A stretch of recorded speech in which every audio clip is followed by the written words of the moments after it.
Donc le tableur grapheur régressif, étude d'une vidéo. C'est la saison des ECE. Comment on fait? Ouvrir un fichier vidéo, le paramétrage, origine, repère, échelle, le pointage, traiter, rajouter des grandeurs calculées, tracer le graphe, modéliser, bon, imprimer, pas le jour des ECE. Pour étudier la vidéo, donc il va falloir ouvrir le fichier vidéo de 3 manières différentes, appuyez sur pause et prenez le temps de lire. C'est une vidéo, c'est le gros avantage. Donc si jamais vous avez un peu loupé la partie, nous on va revoir tous les détails.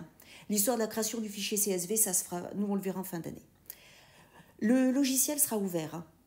Ici, donc vous faites fichier nouveau vidéo, tranquillement. Là, vous allez avoir donc le menu, vous cliquez sur ouvrir, vous allez sélectionner le fichier, appuyez sur pause et reprenez le temps de pouvoir lire tout ce que j'ai écrit.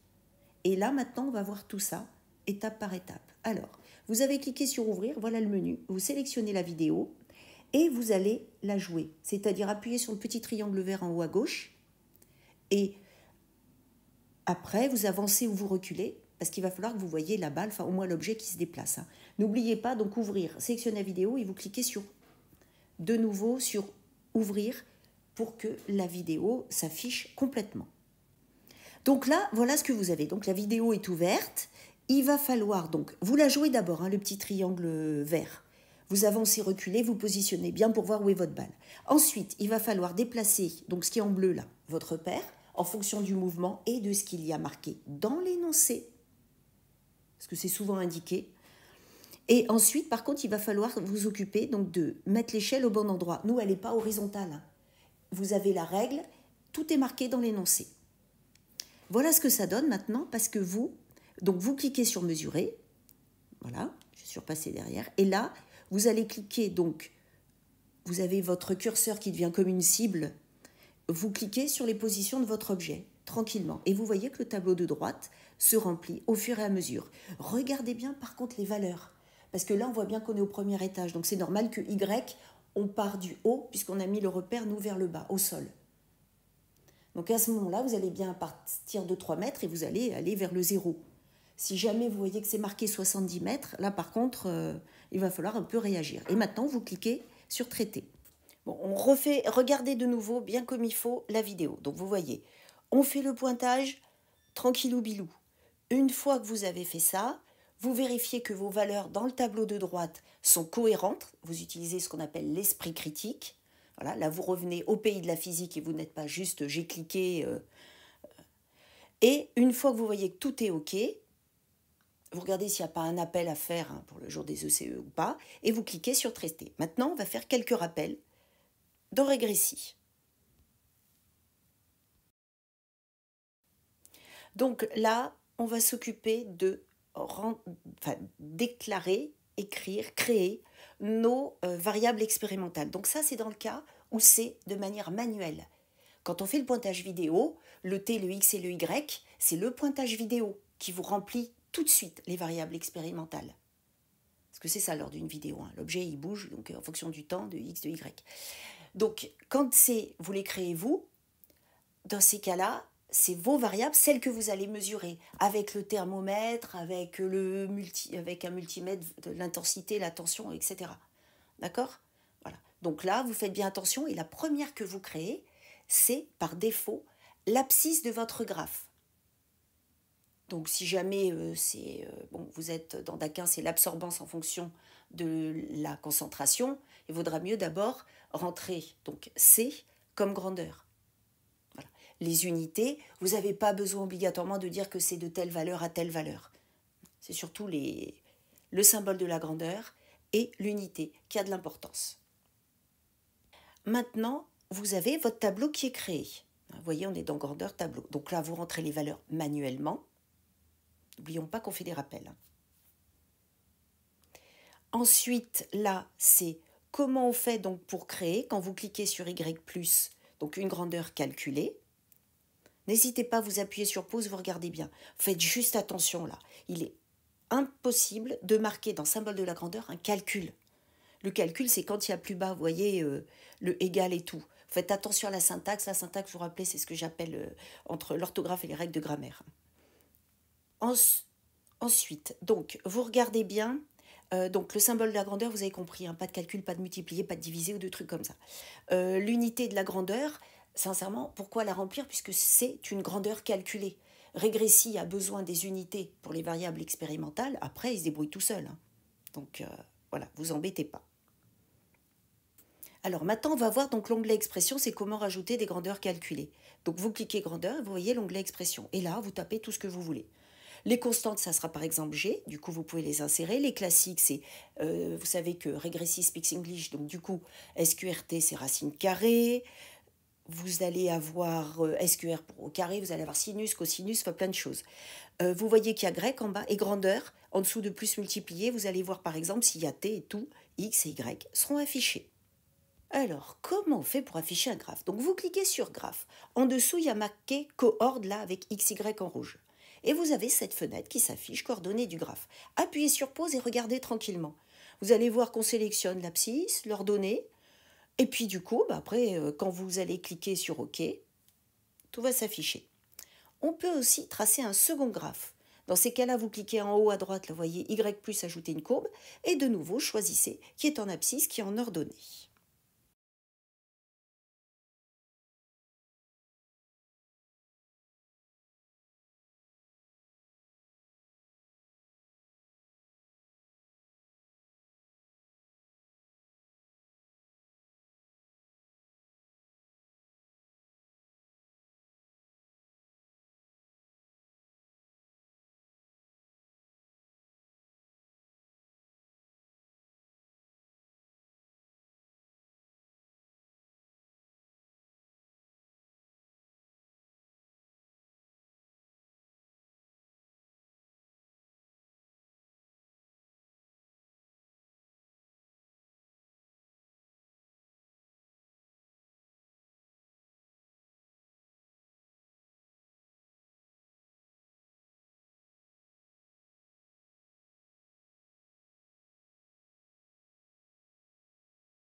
Juste faire une petite parenthèse, appuyez sur pause et regardez ce qu'il y a en bas.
Abscisse unique, axe passant par 0, tracé grille, voilà.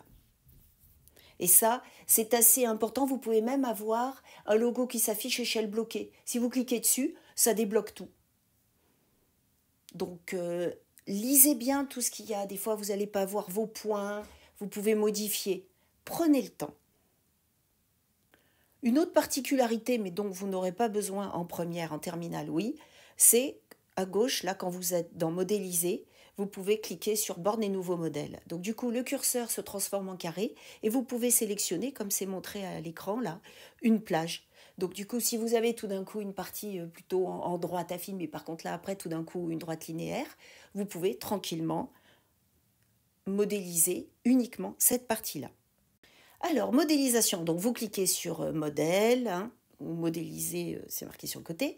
Là, vous choisissez option de modélisation pour les ECE. L'enseignant doit déjà paramétrer, sauf si on vous marque dans votre énoncé un autre critère, mais ça sera bien indiqué, hein, donc vous inquiétez pas. Voilà. Mais ça, c'est plus en terminale. En première, on reste là-dessus. Donc, votre modèle, vous le choisissez. Quand vous êtes en première, c'est principalement que linéaire et affine, enfin ce n'est que ça. Quand vous êtes en terminale, vous avez votre bagage de mathématiques qui est plus élevé, donc du coup on peut se permettre de mettre autre chose.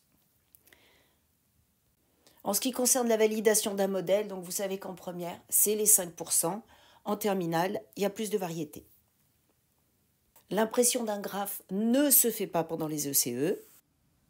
À bientôt!